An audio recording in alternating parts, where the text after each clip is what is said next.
平安美善，我係方濟會小兄弟 Brother William。最近大埔宏福苑嘅火災，實在令人好多嘅唔同嘅情緒。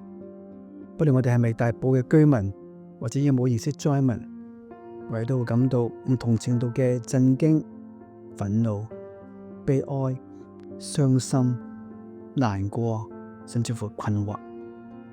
喺呢個時候，真係唔明白天主嘅旨意係啲咩嘢。一方面我哋需要安慰、治愈、力量。作為信徒，我哋可能連祈禱嘅力量都冇。喺呢個時候，唔需要勉強自己祈禱，可以做嘅就一齊深呼吸。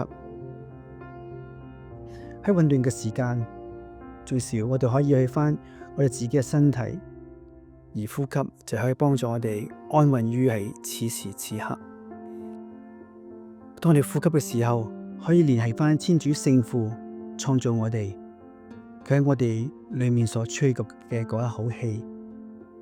呼吸亦都可以同我哋聯繫聖子主耶穌，佢降生成肉身，同我哋一樣會呼吸，亦都體恤到人間嘅疾苦，同埋展示佢愛嘅力量。呼吸亦都可以將我哋聯繫到天主聖神，就係父子之間嗰一口氣，讓我哋推動我哋透過聖子去到聖父嗰度。